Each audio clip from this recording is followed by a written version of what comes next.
What we hear on this stage is a complex art that comes from a deep and spiritual tradition. You see on stage instruments and a style of singing that reaches far back in history, but you'll also hear how, through innovation, improvisation, and inspiration, that this music is extended into the present. We hope to explore by listening and by discussion questions such as what is the relationship of text to music? What is the relationship of instruments to voice? How does sacred music exist on the secular Western stage? How does one tradition translate into another? What role does gender play in this music historically and today? And how are the innovations these artists are bringing to their tradition accepted in their own country? These are some of my questions, but I know you'll have some of your own. So let's make this an informal space, listening to music and sharing thoughts. So I'll hand it over now to Ted, who will start the proceedings, and we'll hear some music.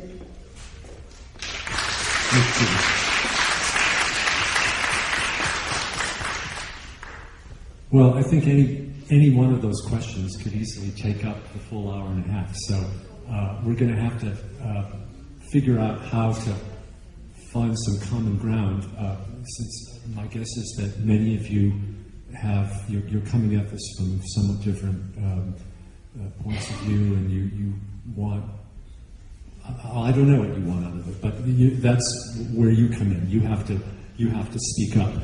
What the musicians will do is respond to what you want to know, what you want to hear. But the best way to start is always just to hear some music. And I'm going to ask Alim and the musicians to just play something to kind of put us into the mood, the atmosphere of this music, and then maybe we can start with some questions. And then we've done this successfully in some other classes, both here and at Dartmouth College, where I teach and where the musicians were the first part of the week.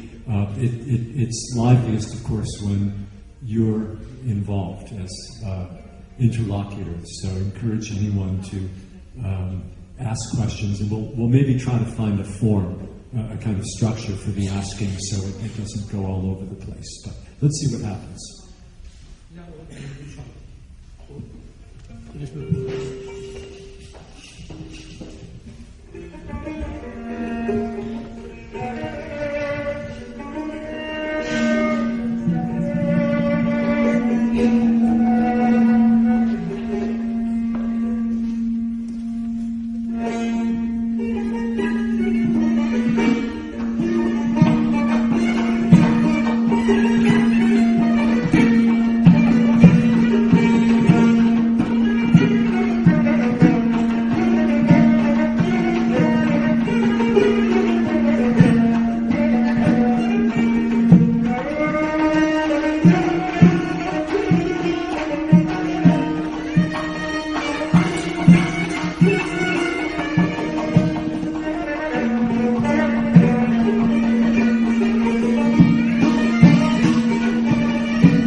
Alim and the musicians had they had a class here this morning where they did a lot of singing while students wrote poetry, made paintings, did some dancing and movement.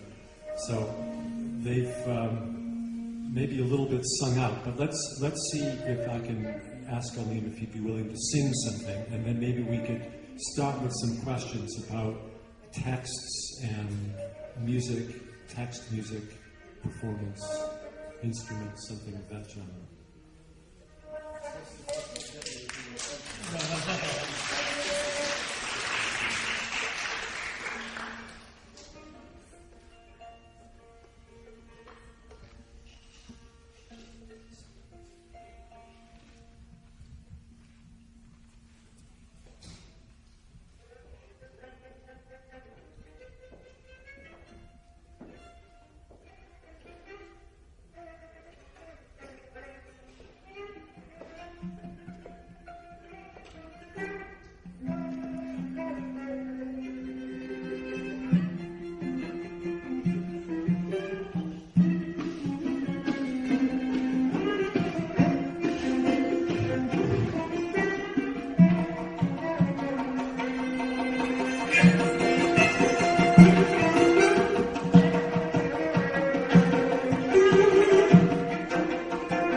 ne üçün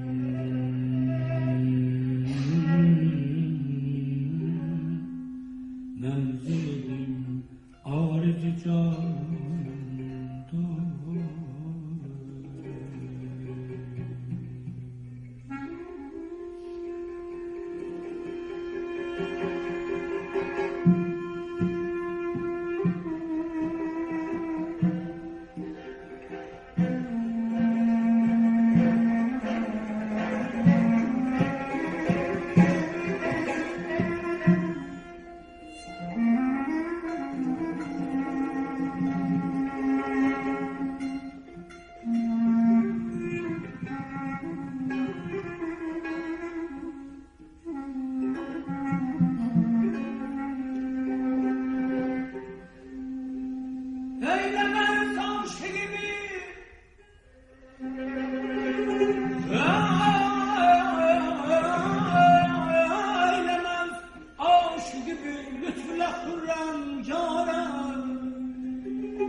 Eylemez amşidi bir lütfüle hürrem yâre.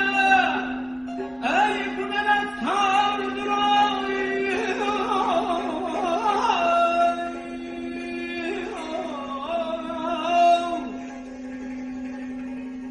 bu ne leftardır servükrandan.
Если они чувствуют музыку, мы уже будем хорошо выступать. If you feel the music that well, with that kind of response, then that's great for us. We're going to feel really good here, even though it's after lunch.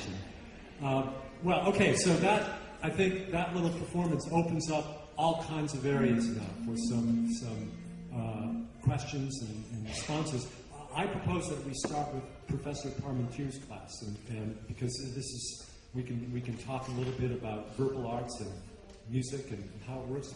You had some questions, but would you like to start or ask some of your students to start? You know what? We're on film, and we'd like to ask questioners to come up here because we've got a camera, and we want to capture this on film. Sorry? You're okay. No problem. We had been talking in our class about the relationship between the human voice as a speaking mechanism and the human voice as a singing mechanism. And we were wondering whether what is privileged about the singing voice with respect or in reference to instrumental voices.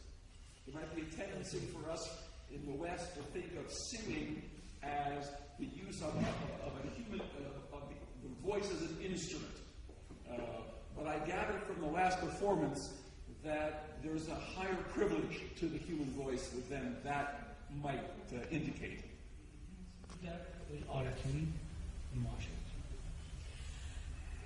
Instruments are instrumental music. It is an important part of traditional music or classical music of Azerbaijan.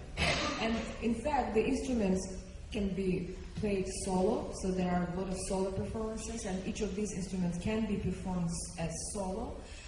When they play in an ensemble like ours, they have even more responsibility because they have to consider having a singer like in the center, and so that they accompany him. But in the meantime, they have to their role, their mission is to encourage the singer. So they have to support him or her. They have to encourage and to create a real ensemble with the voice. In the meantime, there are parts in the music that we just performed in this type of music where they should and are supposed to demonstrate their mastery as a solo performers as well. But their life is definitely easier than mine because we just had lunch, and I noticed that guy, he had probably a couple of pieces of cake, more than others, but he's fine. He plays his instrument, and he's totally fine. I'm still trying to find the right quality of my voice because I just ate a while ago.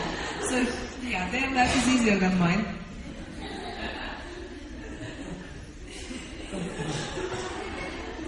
I would just add something about privileging the voice, which is to understand the privileging of the voice in the context of sacred music, where I think in many sacred music traditions, there's an understanding of the voice as being the best expression of the holy word, the sacred word, whatever that word is. But in Islam, there's certainly a very strong emphasis on the word, on the making beautiful of sacred words. So you have the chanting of the Quran, you have which is done, of course, by a soloist, someone who's not accompanied by instruments. In Judaism, you have the same thing. In many kinds of Christianity, it's prohibited to play music in sacred services. You have only the voice. And the supporting of voice, the mixing of voice and instruments is controversial in many religious practices. So there is, I think, some very important idea of, well, let me back up a minute. Having said that, in music in the Islamic world, there's also, the voice can serve as a model for instruments. And the way that the voice, the timbre of the voice, the colors of the voice, the way that the voice can trace embellishments and very intricate arabesque-like decorations in space, this really is the model for instrumental music, in my view. I don't know if Alim would agree. Yeah, I entirely agree with Ted's words about the importance of voice in Islam and Islamic rituals. Now, for example, there's a movie, and this is a story about the Prophet Muhammad, the Prophet that is like the main figure in Islam. They were looking for someone who would perform the call for prayer from the top of the mosque, which is done like 5 times a day. And they were carefully searching for the right person because it was important to have someone with a beautiful voice. The call for prayer could not be performed just by anyone. And so that they were looking for the quality of the voice and for the mastery of reciting or chanting these words, so that people would feel inspired and come to prayer. But when you speak about a beautiful voice, we have something perhaps a little different in mind. You've spoken a number of times during our tour about the quality of the voice that's desirable. It's not so much a kind of virtuosity as a kind of spirituality in the voice, yes? When we are talking about the good voice or a beautiful voice, indeed we don't mean, we are not talking about it's being strong enough or rich with overtones or something. It has to have the quality that can take the listener to the spiritual world. And this is probably the main criteria for beautiful voice. I have a question about the lyrics and the text in your songs. How much of it is influenced by the Quran or religious quotes? And I would love if you just translate a couple of quotes of one of the songs. Let me share my thoughts on this interesting matter with you. Of course, I'm not a scholar, and probably I'm not I do not refer to the sources, to the scholarly sources.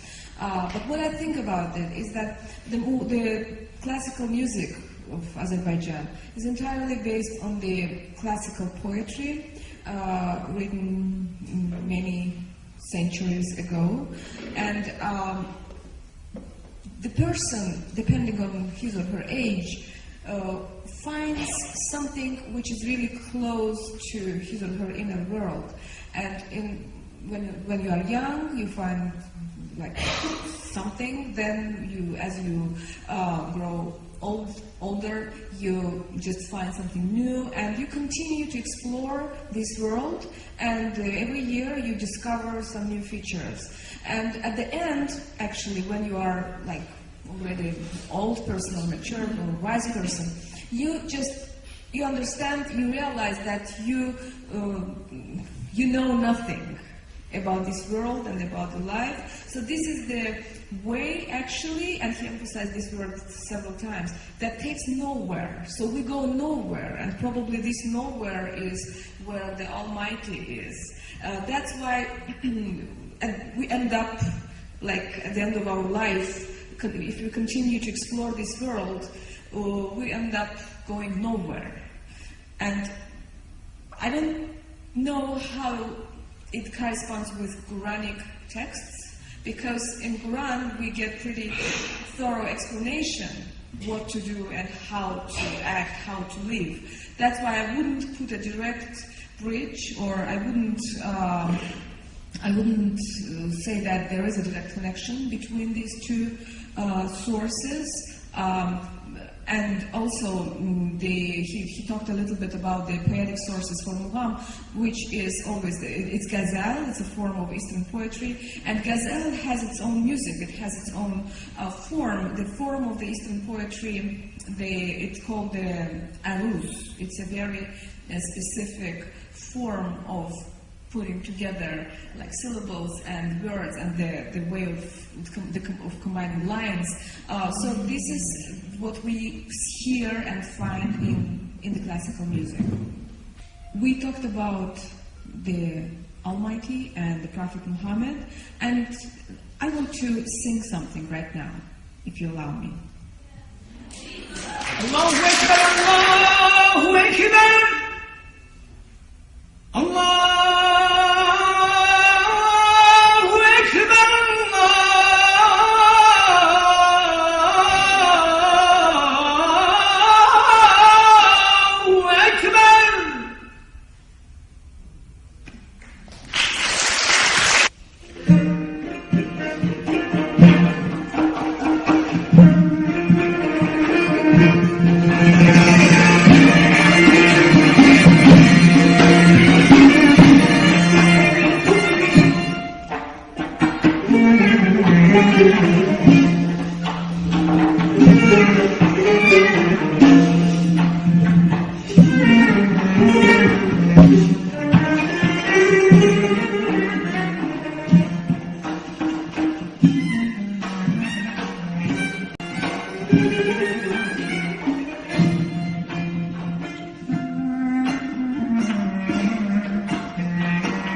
Ateşin yeşkünde boyansın yazık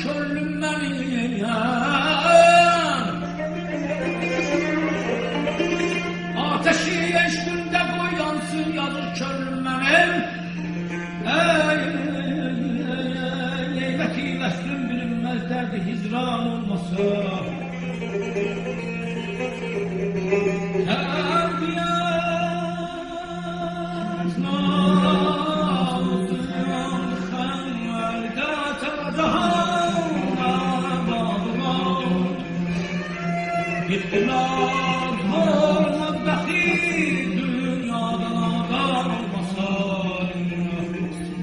Orada uçsun yeryüzündən zülmü asarı tamam Rahat olmaz kalbeder Zilmi divan masayacak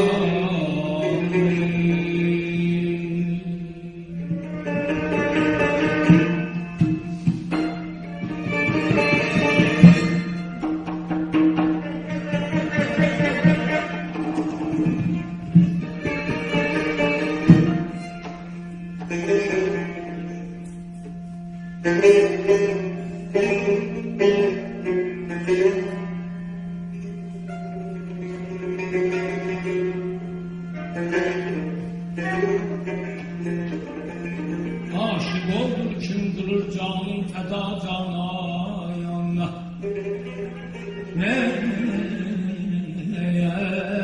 el canan etmesin her kim ki ilmat şanına canı canana vermektir hayal yaşbim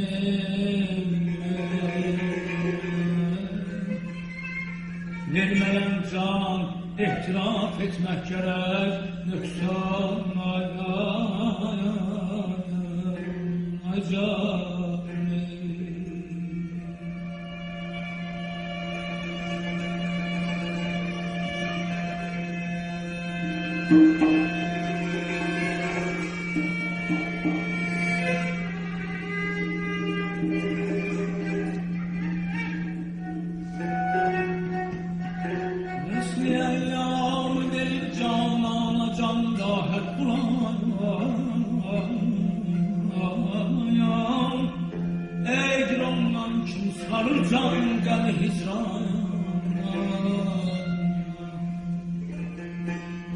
Eşk resmin aşık öğrenmek gerek Fərqanədən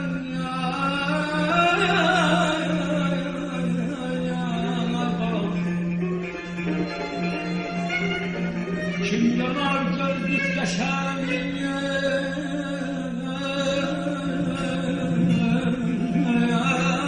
ateşi tuzan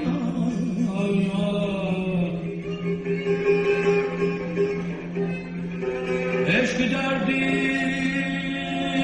devası kabilin derman değil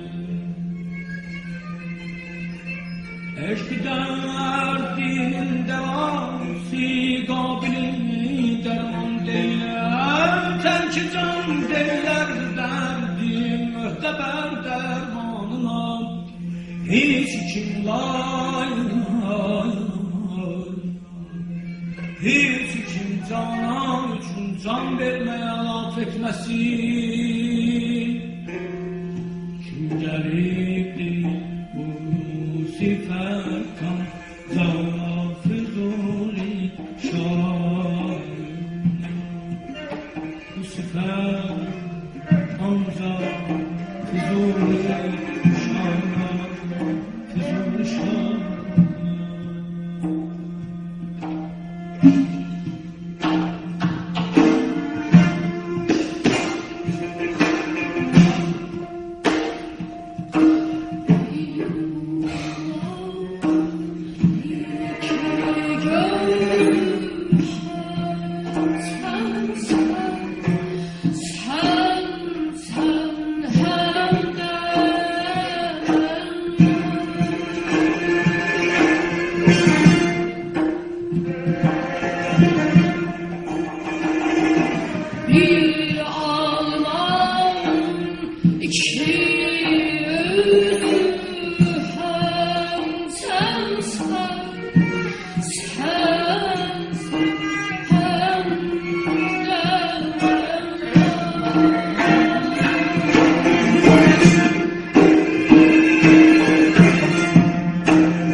I'm often told that the music that we perform takes the audience to the different world, that it purifies the soul, that it creates a very special state called hal. I'm curious myself if the music that we present, we perform, if it is related to the Sufi philosophy and Sufi tradition, because I've never studied Sufi tradition and Sufi philosophy myself.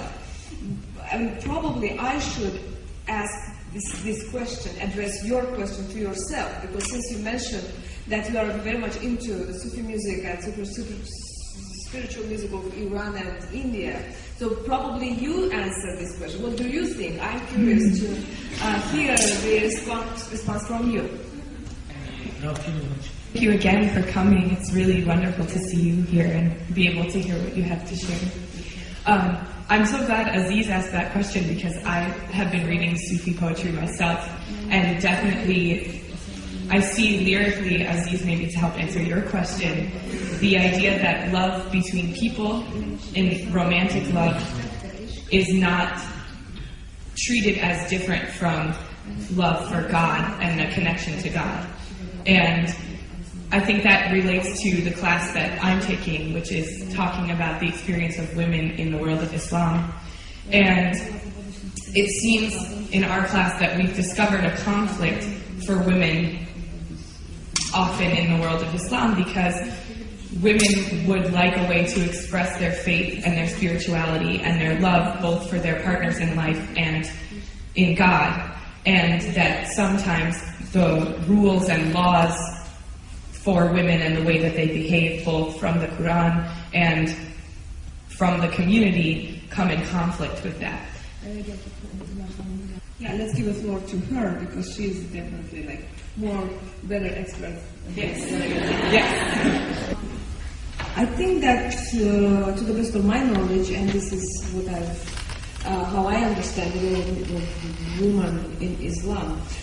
Woman is highly respected in Islam, and she is treated as a very respected person, and the men are required to treat her very well and to be to provide, like, whatever, to support her. So that I think that later on, I mean, during our life, there are some groups of people or some religious even organizations or that could misinterpret the real meaning of the religious texts that are related, and in general, the attitude towards women in Islam. But originally, and in real, women are treated very well in Islam.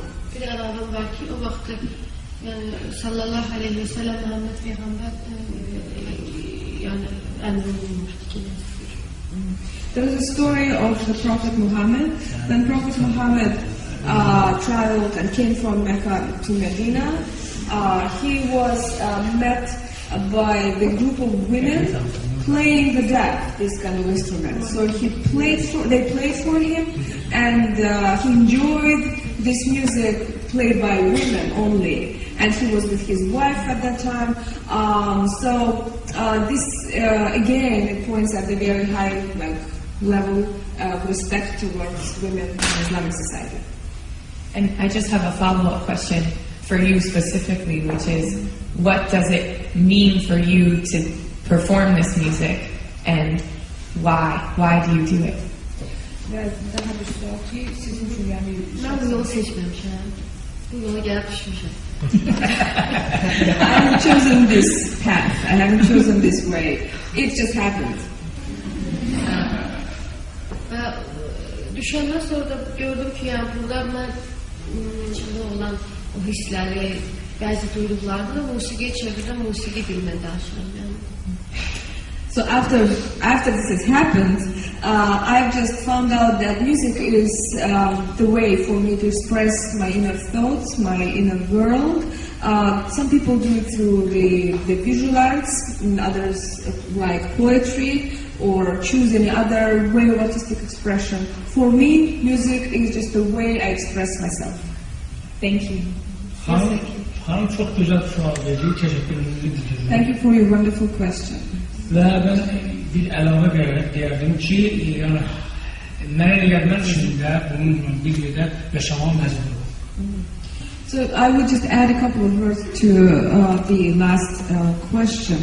On actually the question about the choice of this profession. I've just chosen the way of being a singer, being a musician, because I had to make my living, and I just decided to try it because it was one of the possibilities for me, and I didn't realize at that time that the time would come and I would be like a professional singer, and since then it has become the main focus of my life and career. So this is how it happens. Sometimes these things just like change as you go throughout your life. Thank you. Thank you. Any follow-ups on? Yes, please. Come up. Yeah. My name's Anil, and I was wondering, just since there's so much meaning behind this music, what exactly do you think about while you're performing? Or do you try to keep your mind clear to concentrate? Gırşat, yani musiki bakımı gırşat. Böyle şeyler çok olur. Things work differently. Sometimes when the meaning of the words is pretty straightforward, you just like sing the words and try to convey their meaning directly. When there are some meanings and hidden or symbolic like meanings hidden under the surface, then we find something and we have to find it out deep inside to make this fire burn. So you have to add something from inside to be able to sing these words with some meanings. Thank you. Thank you. Hi, so I'm from the Women and Genders intro class, and I was just wondering a little more background on your music, what the traditional role of women were in Azerbaijani music, and also I guess vocally, what's the difference between a woman and a man's voice that makes it more traditional to have a man call for prayers than a woman, and although both voices can help you reach the heavens, how they help you reach it differently? It's a great question. In the meantime, it's a very difficult question.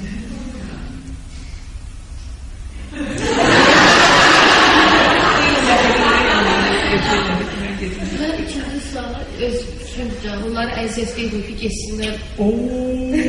Geçsinlər Allah'ım. Burada kişilərin ötəsində var.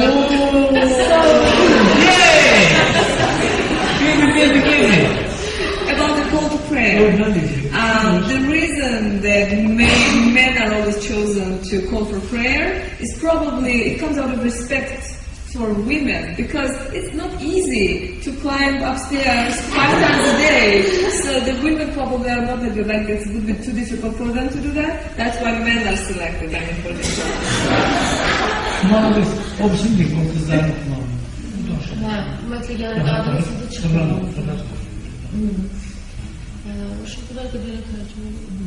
So in the past, the women were prohibited to perform on public, like on stage. And even at the beginning of the 20th century, in the first classical opera of Azerbaijan called Lady and Majnun, which is a love story very similar to the Romeo and Juliet, the lady's part was performed by a male who was dressed as a woman. So the women could not come and perform on stage. And in Leyla and Majnun, it consists of muğams, the type of music that they get. Bu muğamın ifasında belə elə bir ki, məsəl üçün kişilərdən qala qalmaz inşallah. I would compare singing muğam by female singers to the woman carrying a weapon at war or in the military. Of course, the men, they are better operating this stuff and using it than women because it's too heavy and it's difficult to use it. But still, it is possible. So if a woman has a great passion for this kind of music, and if she is strongly motivated to pursue the career but to be into this genre and this kind of music, then she will definitely be able to do that. And I wouldn't say that they do it any worse than men. So it's just a matter of motivation and gift. Maybe. Thank you. Thank you very much.